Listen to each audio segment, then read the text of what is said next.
Hoy descubriremos la extraordinaria historia de Flor Silvestre, aquella voz que le dio forma a la música ranchera desde la perspectiva femenina y que llegó a convertirse en la cabeza de la familia artística más influyente de México.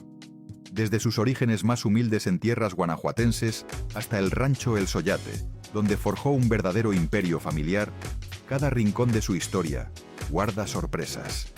Te invitamos a adentrarte en la fortuna, el legado y la vida cotidiana de una de las mujeres que más huella han dejado tanto en la música como en el cine de este país. Te prometemos que este viaje no te va a decepcionar. Empecemos. Los primeros pasos de la niña de Salamanca, Guillermina Jiménez Chaboya, vino al mundo el 16 de agosto de 1930 en Salamanca, Guanajuato, una localidad del Bajío mexicano cuya identidad siempre estuvo ligada al campo y a la gente laboriosa. Era la tercera de 7 hijos en una familia numerosa formada por Francisco, Raquel, ella misma, José Luis, Enriqueta, quien con el tiempo se haría conocida como la Prieta Linda, María de la Luz y Arturo. Su padre, Jesús Jiménez Cervantes, se ganaba la vida trabajando la tierra y realizando distintos oficios para sostener a tan numerosa familia.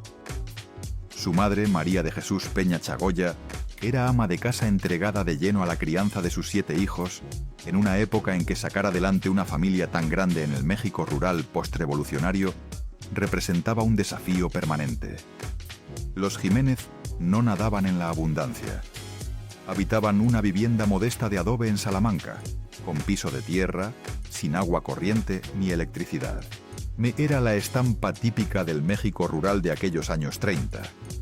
Trabajo arduo, alimentación austera, varios hermanos compartiendo el mismo cuarto y muy pocas puertas abiertas hacia una vida mejor. Sin embargo, Guillermina traía algo especial desde sus primeros años. A los 5 años ya cantaba sin parar.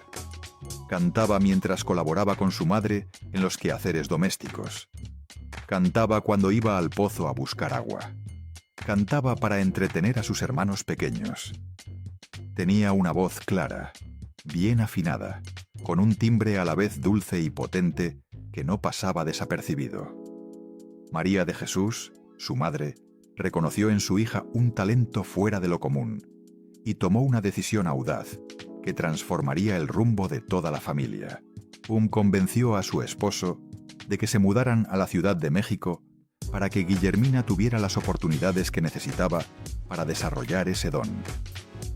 Imaginemos lo que implicaba semejante decisión en 1935. El padre tenía trabajo estable en Salamanca. La familia contaba con casa, aunque modesta. Si te gusta este contenido, suscríbete para no perderte ninguna historia oculta. Trasladarse a la gran ciudad con 7 hijos era apostar todo. Pero María de Jesús fue insistente y su esposo terminó por ceder. Cuando Guillermina tenía 13 años, en 1943, la familia Jiménez llegó a la capital. Se establecieron en una vecindad humilde en el centro, probablemente en alguna de las colonias populares como Tepito o La Merced. Los comienzos en la ciudad no fueron fáciles. El padre conseguía empleos esporádicos y los hijos mayores también aportaban lo que podían. Pero la familia apenas lograba subsistir a base de frijoles y tortillas, apiñada en cuartos pequeños de la vecindad. Guillermina, sin embargo, comenzó a cantar en cuanto puso un pie en la ciudad. Un pariente que trabajaba en el Teatro del Pueblo, ubicado en el último piso del mercado Abelardo Rodríguez, los invitó a una función. Al concluir el espectáculo, Guillermina, con apenas 13 años, subió resueltamente al escenario dispuesta a cantar. El mariachi que tocaba la miró con desconfianza. Era tan joven, tan menuda, que dudaron de que aquello fuera en serio. Se negaron a acompañarla. Guillermina bajó del escenario avergonzada, pero no vencida. Esa experiencia, en lugar de desalentarla, avivó aún más su determinación. Empezó entonces a participar en concursos de aficionados en teatros pequeños, en carpas, en cualquier escenario que le abriera las puertas. Y la gente fue notando que aquella niña llegada de Guanajuato tenía una voz que no era común. A los 15 años, en 1945, Guillermina ya actuaba con regularidad en el Teatro Colonial y en otros recintos pequeños del centro capitalino. Ganó varios concursos de aficionados y comenzó a presentarse bajo el nombre artístico que la haría inmortal, Flor Silvestre. El nombre surgió de Arturo Blancas, un promotor de espectáculos que la escuchó y quedó maravillado. Flor Silvestre evocaba la película homónima de 1943, dirigida por Emilio Fernández, que había cosechado gran éxito. Era un nombre perfecto para una cantante que encarnaba lo auténtico, lo rural, lo profundamente mexicano. Antes de cumplir los 20, Flor ya tenía cierto reconocimiento en el circuito de teatros del centro de la ciudad. Cobraba entre 50 y 100 pesos por presentación, y equivalentes a entre 600 y 1.200 pesos actuales aproximadamente. No era riqueza, pero le alcanzaba para ayudar a su familia y alimentar un sueño más grande: el salto definitivo a la fama. El verdadero parteaguas en la carrera de Flor Silvestre llegó en 1950, cuando tenía 20 años. Tras una gira por Latinoamérica, en la que cantó en teatros argentinos y de otros países, Flor regresó a México con mayor experiencia y con una voz más madura y consolidada. Durante esa gira por Argentina, tuvo una relación breve y tormentosa con un hombre llamado Andrés Nieto. Se casaron de manera impulsiva y en 1946, cuando Flor apenas tenía 16 años, nació su primera hija, Dalia Inés Nieto Jiménez. Pero Andrés era jugador, violento e irresponsable. El matrimonio no duró ni un año y terminó con Flor de regreso en México, con su bebé en brazos y la firme determinación de construir una carrera que les garantizara el sustento. Ser madre soltera a los 16 años en el México conservador de los 40 era motivo de escándalo. Pero Flor jamás ocultó a su hija, ni se avergonzó de su situación. Redobló el esfuerzo para ofrecerle una vida digna. En 1950, Flor se presentó en un concurso de aficionados en la XW, La Voz de América Latina desde México, la estación de radio más importante y poderosa del país. La XW era propiedad de Emilio Azcárraga Vidaurreta y representaba el sueño máximo de cualquier artista mexicano. Flor ganó el concurso y, más aún, fue contratada de inmediato para cantar de manera regular en la emisora. El contrato le pagaba 500 pesos mensuales, equivalentes a unos 6.000 pesos actuales. No era una fortuna, pero sí la estabilidad que necesitaba una joven de 20 años con una hija que mantener. Lo más valioso de la XW, sin embargo, era la exposición que le brindaba ante toda la industria del entretenimiento mexicano. En sus estudios se grababan programas de radio, se organizaban presentaciones en vivo y por ahí desfilaban constantemente todos los empresarios importantes del cine y la música. Fue precisamente en la XW donde el productor cinematográfico Gregorio Wallerstein la escuchó cantar.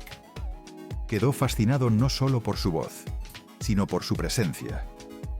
Flor tenía una belleza natural, rasgos finos, ojos expresivos y una elegancia innata que no dependía del maquillaje ni de vestuarios costosos. Wallerstein la contrató de inmediato para 5 películas. Era 1950 y el cine mexicano vivía su plena época de oro. México producía decenas de películas al año que se exportaban a toda Latinoamérica y España. Y Flor Silvestre, a sus 20 años, iba a convertirse en estrella de cine. Su debut en la pantalla fue Primero soy mexicano en 1950, dirigida y protagonizada por Joaquín Pardavé, uno de los actores y cineastas más respetados del cine nacional. También participaba Luis Aguilar, galán consolidado del cine de charros y rancheras. La película fue un éxito y Flor Silvestre se instaló de inmediato entre las actrices más prometedoras del momento. Ese mismo año, 1950, Flor firmó su primer contrato discográfico con Columbia Records y grabó sus primeros éxitos: Llorar amargo y Gay Morena. Los discos tuvieron buenas ventas y Flor comenzó a generar ingresos desde múltiples frentes: cine, radio, discos y presentaciones en vivo. También en 1950 contrajo matrimonio con Francisco Rubiales Calvo, conocido profesionalmente como Paco Malgesto. Paco era periodista, comentarista taurino, locutor de radio y presentador de televisión. Una figura conocida en el mundo del espectáculo, 15 años mayor que Flor. Cuando se casaron, él tenía 35 años y ella apenas 20. La convivencia fue complicada desde el principio.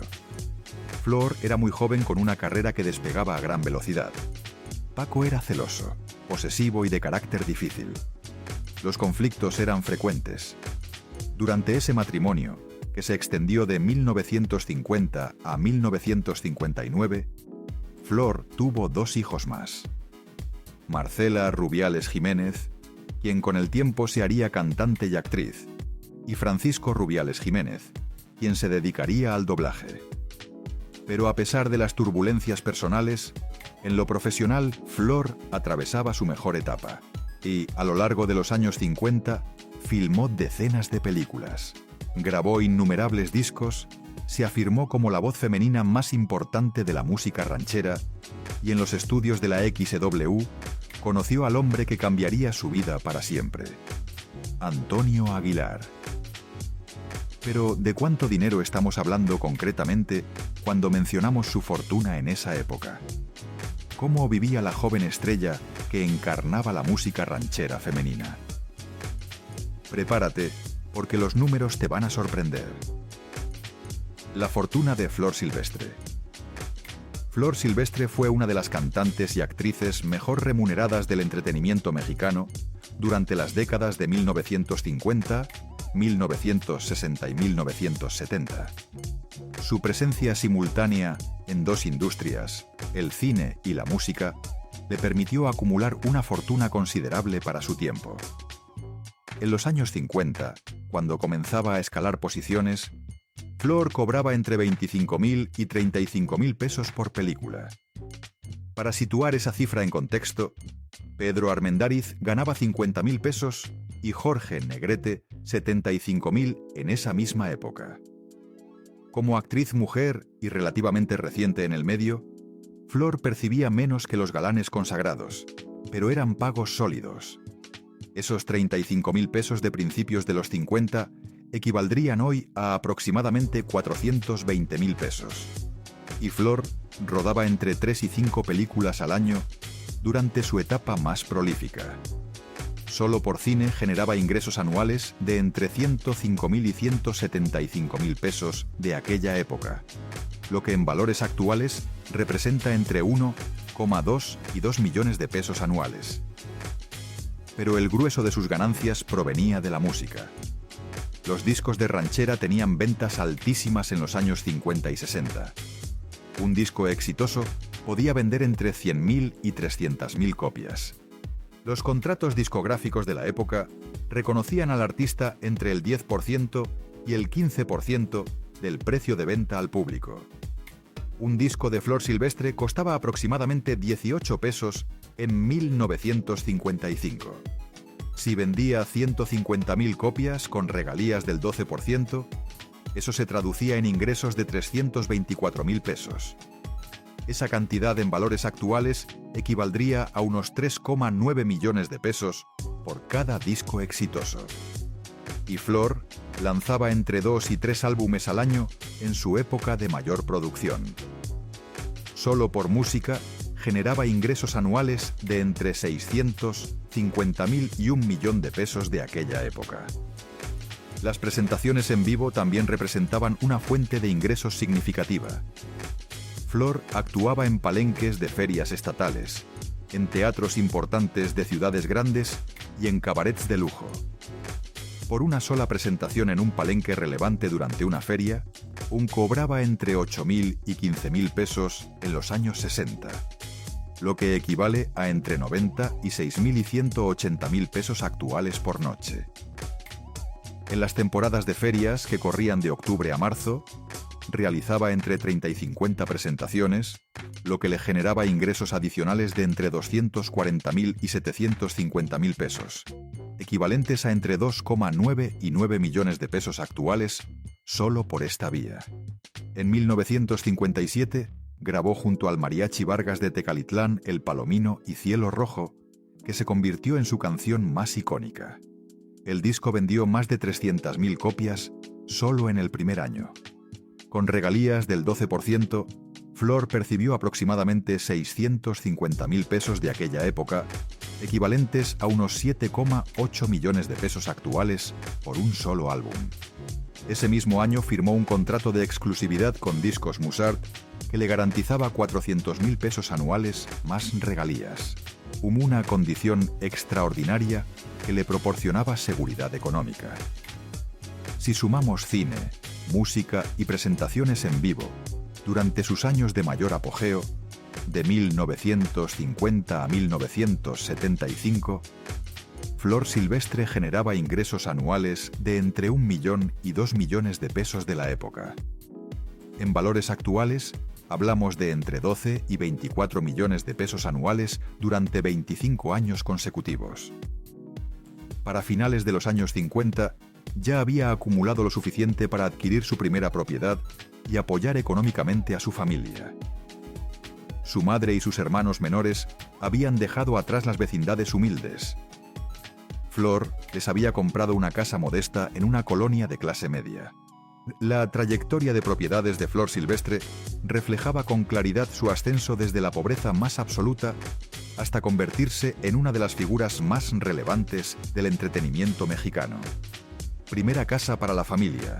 Uno de los primeros grandes desembolsos de Flor cuando empezó a ganar bien fue comprar una vivienda para su madre y sus hermanos menores.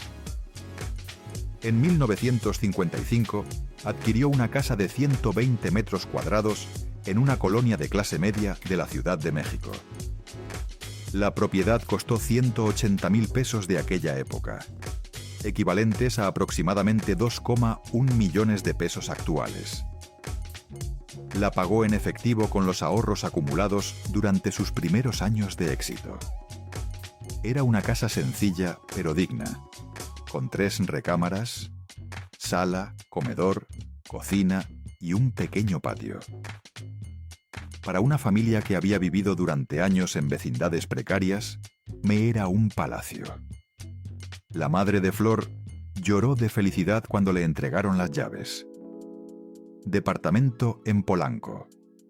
Para ella misma y sus hijos, Flor compró en 1958 un departamento en Polanco. Era un edificio moderno de clase alta con 150 metros cuadrados, 3 recámaras, 2 baños, sala amplia, comedor y una pequeña terraza. Lo adquirió por 450.000 pesos de finales de los 50, equivalentes a unos 5,4 millones de pesos actuales.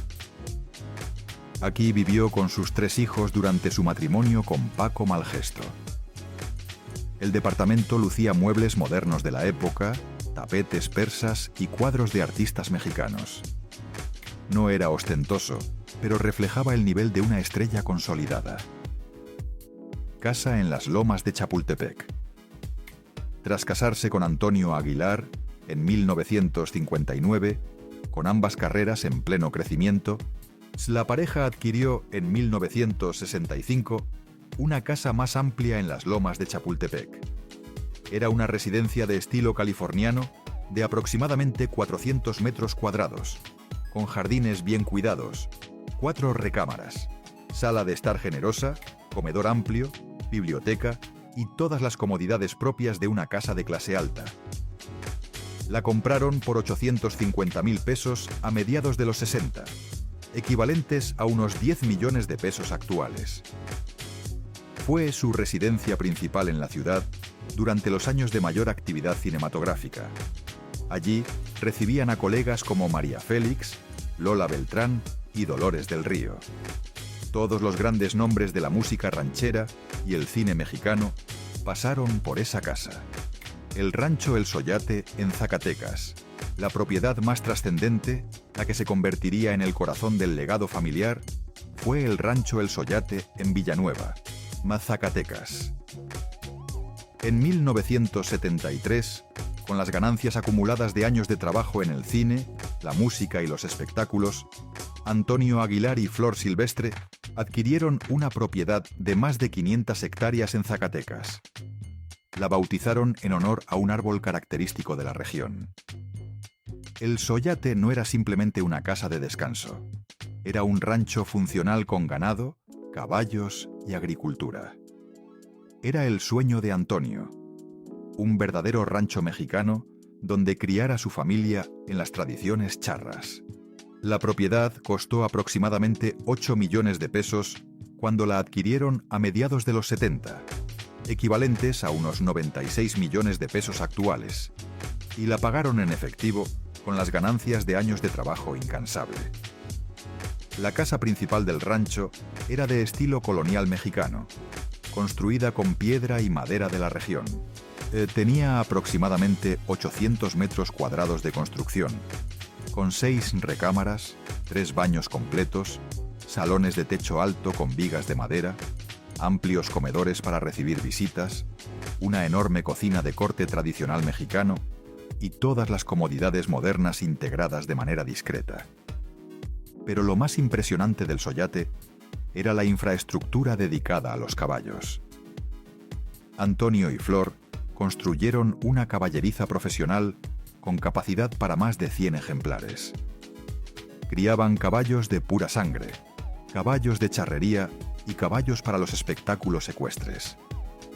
Las instalaciones contaban con establos individuales, áreas de entrenamiento, veterinario de planta y personal especializado. También levantaron un lienzo charro profesional donde Antonio y sus hijos practicaban las suertes charras. Un ruedo completo con gradas para 300 personas, vestidores, corrales, chiqueros y todo lo necesario para entrenar y ensayar. Durante las décadas siguientes, la pareja siguió invirtiendo en el rancho. Más instalaciones, terrenos adicionales, mejoras a la casa.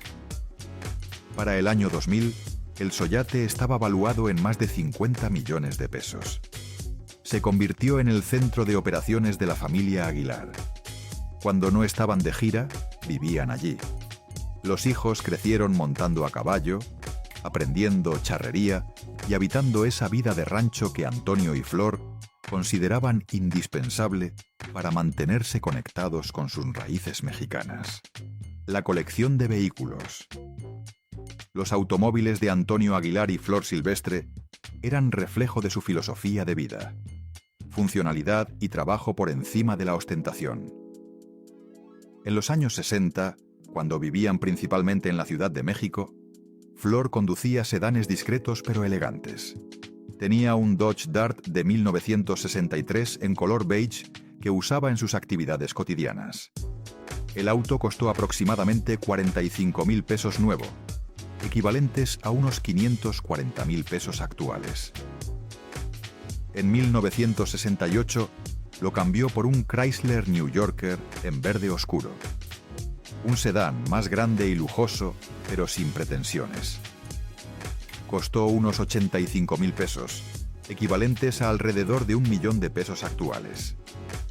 Era cómodo, confiable, perfecto para una estrella que no necesitaba llamar la atención. Antonio, por su parte, prefería las camionetas pick-up estadounidenses y robustas, Chevrolet, Ford, Dodge. Vehículos ideales para el rancho, para transportar equipos y recorrer caminos rurales cuando visitaban palenques en pueblos pequeños. Una Chevrolet C10 nueva en 1970 costaba aproximadamente 35.000 pesos, equivalentes a unos 420.000 pesos actuales. Antonio tenía 2 o 3 camionetas que rotaba según el uso. El verdadero gasto en transporte llegó con los camiones y remolques necesarios para el espectáculo. A partir de mediados de los 70, cuando el gran show familiar se convirtió en su actividad central, necesitaban logística profesional. Contaban con una flotilla de camiones Kenworth y Freightliner personalizados para trasladar caballos, equipo de sonido, vestuarios y todo lo necesario para las presentaciones. Un camión de transporte de caballos adaptado costaba entre 200.000 y 400.000 pesos en aquella época. Umi y la familia tenía al menos 4 de estos vehículos para poder mover hasta 50 caballos simultáneamente. Además contaban con remolques grandes para el equipo de sonido e iluminación, camionetas de apoyo para el personal y vehículos de respaldo. La inversión total en esta flotilla de transporte ascendía a aproximadamente 3 millones de pesos a finales de los 70, equivalentes a unos 36 millones de pesos actuales. Era inversión en herramientas de trabajo, no en lujos personales. Antonio y Flor tenían muy claro que su negocio demandaba logística profesional para llevar el espectáculo a lo largo y ancho de México y Estados Unidos. Los negocios y la visión empresarial, Antonio Aguilar era el empresario de la familia, pero Flor participaba activamente en todas las decisiones importantes. Si juntos construyeron un imperio que iba mucho más allá de cantar y actuar. La productora de espectáculos. En 1972, Antonio y Flor crearon su propia empresa productora de espectáculos, que gestionaba todos los aspectos del show: contrataciones, logística, publicidad y venta de boletos. Esto les permitía quedarse con la mayor parte de las ganancias en lugar de ceder porcentajes importantes a promotores externos. Era una decisión empresarial inteligente que multiplicaba sus ingresos considerablemente. Cuando trabajaban con promotores externos en los años 60, Antonio y Flor recibían entre el 40% y el 50% de las ganancias netas de cada presentación. Con su propia productora, se quedaban con el 80% tras cubrir los gastos de producción. La diferencia era enorme. Una presentación que generaba 200.000 pesos de ganancia neta, antes les dejaba 100.000. Con su propia empresa, la misma presentación les dejaba 160.000. Durante los años 70 y 80, el espectáculo internacional de Antonio Aguilar y familia generaba ingresos brutos anuales de entre 15 y 30 millones de pesos. Tras pagar todos los gastos de producción, transporte, personal y logística, la familia conservaba ganancias netas de entre 12 y 24 millones de pesos anuales. Los derechos musicales. Flor fue muy cuidadosa con sus contratos discográficos. A diferencia de muchos artistas que firmaban acuerdos desfavorables, cediendo los derechos de sus grabaciones, Flor negoció porcentajes de regalías permanentes desde sus primeros contratos. Su acuerdo con Musart, firmado en 1957, le garantizaba regalías perpetuas del 12% sobre todas las ventas de sus discos.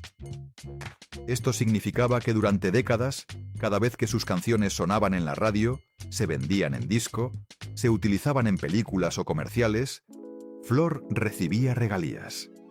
Eran ingresos pasivos que seguían llegando incluso cuando ya no grababa material nuevo. Durante los años 2000 hasta su fallecimiento en 2020, percibía entre 200.000 y 400.000 pesos anuales únicamente por regalías de sus grabaciones antiguas. No era una fortuna, pero sí un flujo constante que no requería trabajo activo. Las inversiones en ganado. El rancho El Soyate no era solo un lugar para vivir, sino un negocio ganadero funcional. Criaban ganado Charolais y Hereford para la venta, lo que generaba ingresos adicionales. Un rancho bien administrado de 500 hectáreas con 300 cabezas de ganado podía producir entre 500.000 y 1 millón de pesos anuales en ganancias netas con la venta de becerros y animales de engorda. Para Antonio y Flor, el rancho era inversión productiva, no únicamente un privilegio. También criaban caballos de pura sangre que vendían a charros profesionales y coleccionistas. Un caballo bien entrenado de las caballerizas del Soyate podía alcanzar entre 50.000 y 200.000 pesos según el linaje y el nivel de entrenamiento. Inversiones conservadoras. A diferencia de algunos artistas que se aventuraban en negocios riesgosos, Antonio y Flor invertían con prudencia. Mantenían cuentas de ahorro en bancos mexicanos con tasas de interés fijas, compraban CETES y bonos del gobierno y no especulaban en la bolsa. Era una estrategia conservadora pero sólida, que protegía su patrimonio a largo plazo. Para mediados de los años 80, Antonio y Flor contaban con un patrimonio estimado en 50 millones de pesos de aquella época, equivalentes a más de 600 millones de pesos actuales. Los lujos y el estilo de vida a diferencia de otras estrellas del cine mexicano que hacían alarde de una vida ostentosa, Antonio Aguilar y Flor Silvestre llevaban una existencia relativamente sobria y profundamente arraigada en la tradición. El vestuario de charra. El verdadero lujo de Flor eran sus trajes de charra. A lo largo de su carrera, encargó decenas de trajes hechos a mano por los mejores artesanos de Jalisco y Zacatecas. Un traje de charra de alta calidad, con bordados elaborados en hilo de plata, botones de plata auténtica, tela de lana de primera y semanas de trabajo artesanal, costaba entre 15.000 y 30.000 pesos en los años 70, equivalentes a entre 180.000 y 360.000 pesos actuales por pieza. Flor atesoraba más de 50 trajes de charra en su guardarropa. Cada uno era una obra de arte. Los bordados recogían diseños tradicionales mexicanos: flores, águilas, nopales, escenas charras. Los botones de plata llevaban grabados personalizados. Los usaba en presentaciones, películas, fotografías promocionales y programas de televisión. Era su sello de identidad. Cuando el público veía a Flor Silvestre, la veía vestida de charra, encarnando lo más elevado de la tradición mexicana. También lucía sombreros charros, hechos a medida por sombrereros de Tlapehuala, Guerrero, famosos por elaborar los mejores del país. Un sombrero de gala con barboquejo de plata y detalles en oro costaba entre 5.000 y 10.000 pesos. Flor tenía más de 20 sombreros distintos. Las botas eran confeccionadas a medida por artesanos especializados, de piel bordada con tacón cubano tradicional, perfectamente ajustadas a sus pies. Un par costaba entre 3.000 y 8.000 pesos, y tenía docenas de ellos en distintos colores y estilos. La inversión total en vestuario charro profesional, a lo largo de toda su carrera, fue de aproximadamente 3 millones de pesos de aquella época, equivalentes a unos 36 millones de pesos actuales. Era inversión en su imagen profesional, no vanidad personal. La joyería tradicional mexicana Flor usaba joyas, pero eran joyas de raíz mexicana, no diamantes europeos ostentosos. Tenía aretes de filigrana de plata de Taxco, collares de coral y plata, pulseras con diseños indígenas, anillos con turquesas y ópalos mexicanos. Su pieza más valiosa era un collar de perlas cultivadas que Antonio le regaló en su 25º aniversario de bodas, en enero de 1984. El collar tenía 3 hilos de perlas perfectamente graduadas con un broche de oro blanco y diamantes. Costó aproximadamente 150.000 pesos de aquella época, equivalentes a unos 1,8 millones de pesos actuales. También tenía un juego de arracadas grandes de oro con esmeraldas que lucía en presentaciones importantes. Las esmeraldas eran colombianas de alta calidad, engarzadas en oro amarillo de 18 quilates. El juego costó aproximadamente 80.000 pesos en los años 70. Pero Flor no utilizaba la joyería para presumir. La usaba porque formaba parte de su imagen como embajadora de la cultura mexicana tradicional. Cuando no estaba trabajando, prácticamente no usaba joyas. En el rancho andaba con ropa sencilla y sin accesorios. La vida familiar sencilla. Cuando no estaban de gira ni de trabajo, Antonio y Flor llevaban una vida sorprendentemente tranquila en el Sollate. Se levantaban temprano, a las 6 de la mañana. Desayunaban juntos, huevos rancheros, frijoles, tortillas hechas a mano, café de olla. Antonio revisaba el ganado y los caballos. Flor se encargaba de supervisar la casa. Sí, Flor Silvestre cocinaba. No contaba con chef privado ni con un servicio doméstico extenso. Tenía 2 empleadas que ayudaban con la limpieza y el mantenimiento general del rancho, pero ella misma preparaba las comidas cuando toda la familia estaba reunida. Le encantaba cocinar platillos tradicionales mexicanos: mole poblano, pozole rojo, tamales oaxaqueños y chiles en nogada. Decía que cocinar la mantenía conectada con sus raíces humildes en Guanajuato y con la madre que le había enseñado aquellos saberes desde niña. Las cenas en el Sollate eran reuniones familiares numerosas. Los 5 hijos con sus propias familias, los nietos, los amigos más cercanos. Antonio tocaba la guitarra después de cenar. Flor cantaba. Los nietos aprendían canciones tradicionales. Era la tradición mexicana en su esencia más pura. Comida abundante, música en vivo, convivencia que se prolongaba hasta tarde. Sin ostentación, sin meseros de guante blanco, sin caviar ni champán francés.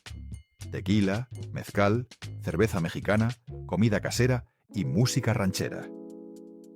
Era la vida que Antonio y Flor habían elegido conscientemente, aun cuando podían haberse permitido mucho más. Sí, sus mejores películas y premios. Ahora que conocemos cómo vivía Flor Silvestre, es momento de repasar las películas y canciones que la convirtieron en leyenda. Porque al final del día, lo que verdaderamente importa de un artista no es cuánto dinero acumuló, sino lo que dejó para la posteridad. Las películas de los años 50. Primero soy mexicano, en 1950, fue su debut cinematográfico y la instaló de inmediato como actriz con proyección. Junto a Joaquín Pardavé y Luis Aguilar, Flor demostró que podía actuar y cantar con igual talento. La película fue un éxito de taquilla que recaudó más de 2 millones de pesos. Una cifra impresionante para la época. Te besaré en la boca, también de 1950, fue otra de sus primeras cintas. El título audaz atraía al público. Pero la película era en realidad una comedia romántica inocente en la que Flor interpretaba a una cantante de provincia que llega a la capital. El bolero de Raquel, en 1957, junto a Cantinflas, fue una de las comedias más exitosas del cine mexicano. Flor interpretaba a una cantante que se enamora del personaje de Cantinflas. La química cómica entre ambos era perfecta. La película recaudó más de 5 millones de pesos en taquilla. Durante la década de los 50, Flor filmó aproximadamente 35 películas, consolidándose como una de las actrices más taquilleras del cine nacional. Las grandes producciones de los 60, La Cucaracha, en 1959, dirigida por Ismael Rodríguez, fue una de las producciones emblemáticas de la época de oro. Flor compartió créditos con María Félix y Dolores del Río, las 2 estrellas más grandes del cine mexicano. En una escena memorable, Flor y María Félix cantan a dueto La Cucaracha. Ver juntas en pantalla a esas 2 figuras era un acontecimiento cinematográfico. La película fue un éxito masivo que recaudó más de 8 millones de pesos. Ánimas Trujano, en 1962, fue la película más prestigiosa de su carrera. Dirigida por Ismael Rodríguez y protagonizada por el actor japonés Toshiro Mifune, fue nominada al Oscar como Mejor Película Extranjera en 1963. Flor interpretaba a la sufrida esposa de un parrandero y apostador encarnado por Mifune. Era un papel dramático que le permitió demostrar su capacidad actoral más allá de las comedias rancheras. El crítico del New York Times, Bosley Crowther, destacó específicamente la actuación de Flor en su reseña positiva de la película. Aunque no ganó el Oscar, perdiendo ante Divorcio a la italiana, La nominación proyectó a Flor Silvestre al mapa internacional, un reconocimiento extraordinario para una actriz mexicana. Las películas con Antonio Aguilar. A partir de su matrimonio con Antonio en 1959, Flor protagonizó decenas de películas junto a su esposo. La Ley de la Sierra, La Huella del Chacal, Los Soldados de Pancho Villa, Juan Pistolas, El Jackie, El Jinete Justiciero, entre muchas otras. Todas seguían la fórmula exitosa de los corridos revolucionarios llevados a la pantalla. Antonio como el charro valiente, Flor como la mujer fuerte que lo respalda, mucha acción, muchas canciones y valores tradicionales mexicanos. Las películas no cosechaban premios de la crítica, pero llenaban los cines y eso era lo que importaba. Y una cinta promedio de Antonio y Flor recaudaba entre 3 y 6 millones de pesos en taquilla durante los años 60 y 70. Su última película fue Triste Recuerdo, en 1991.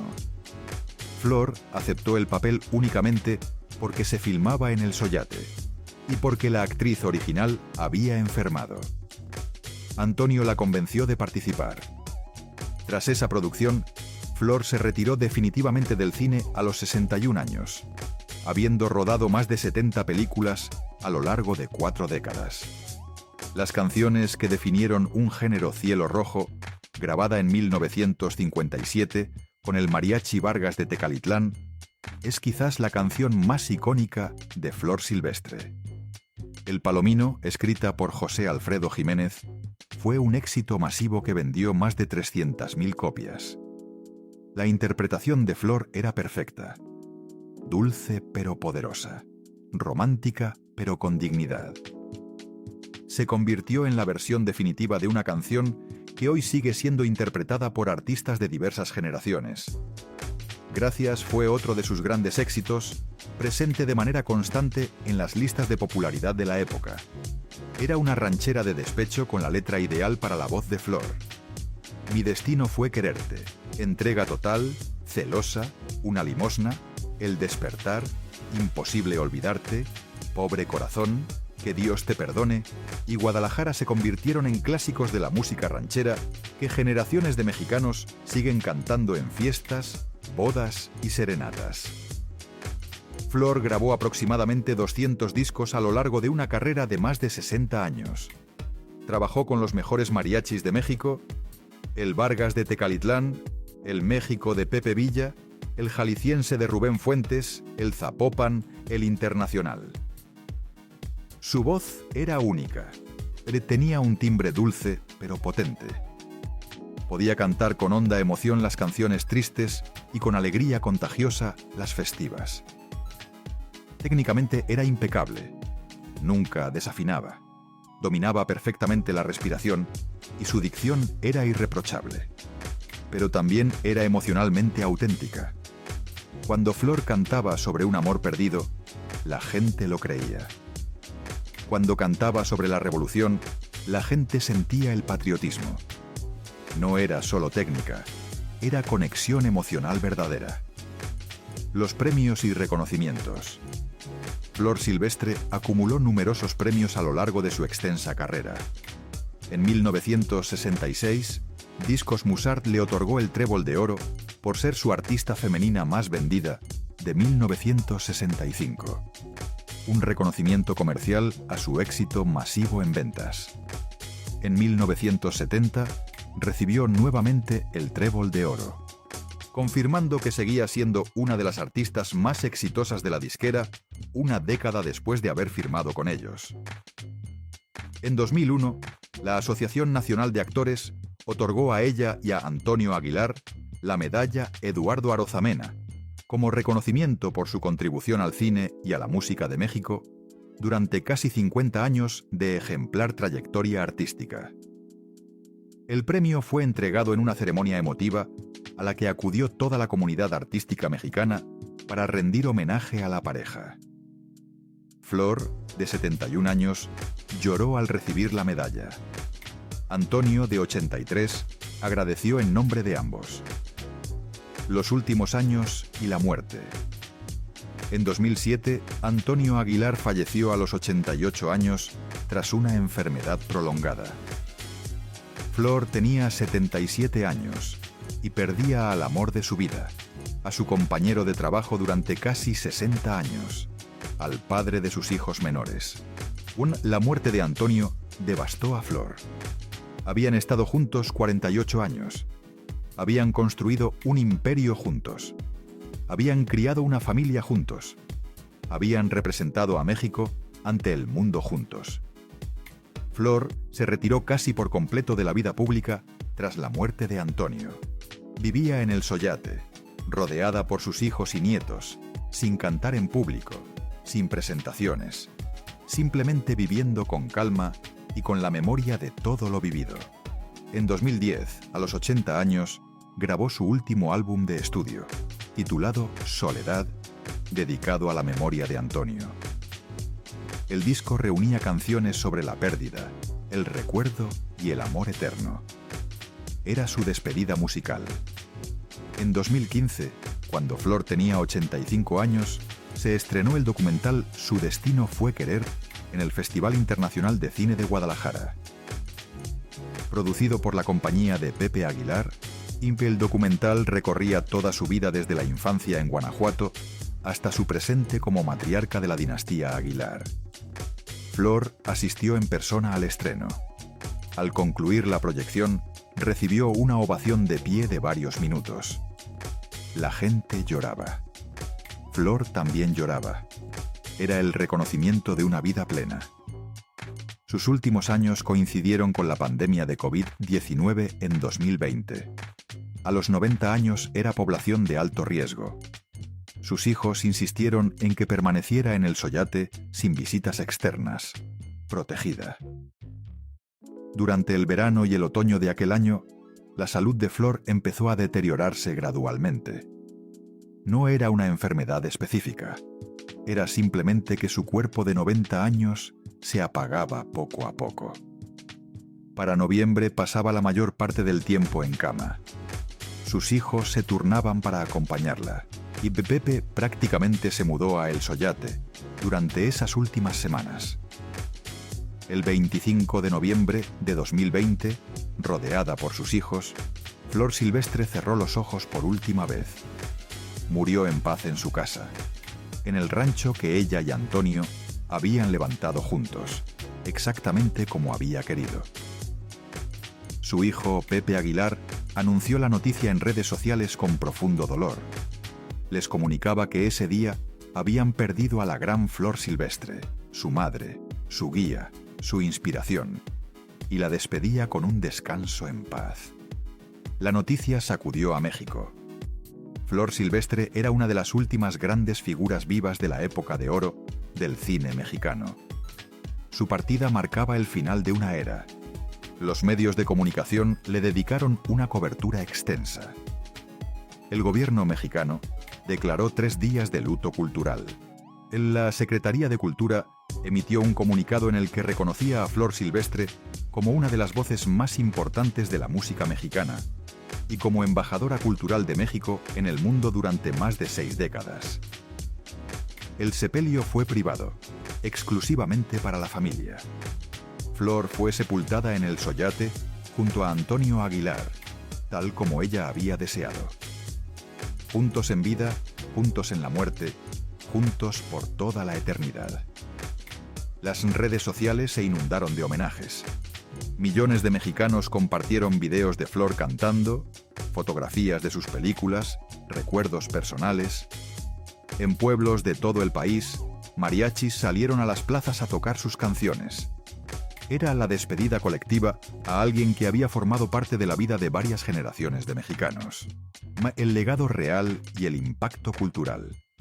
El legado de Flor Silvestre va mucho más allá de sus discos y sus películas. Fue una pionera como mujer en la música ranchera. Cuando comenzó su carrera en los años 40, el género estaba dominado por figuras masculinas. Jorge Negrete, Pedro Infante, Miguel Aceves Mejía, eran las estrellas. Las mujeres cantaban boleros o canciones románticas. Flor demostró que una mujer podía interpretar la ranchera con la misma fuerza, la misma autenticidad y la misma capacidad de conectar con el público que cualquier hombre.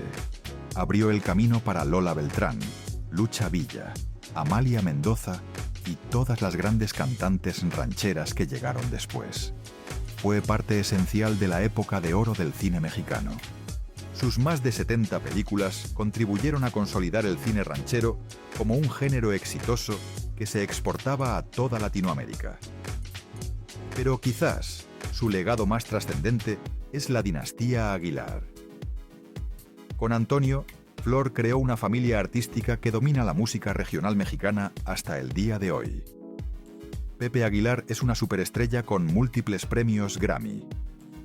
Ángela Aguilar, nieta de Flor, es la cantante de música regional mexicana más exitosa de su generación, con millones de seguidores en redes sociales y contratos con las disqueras más importantes.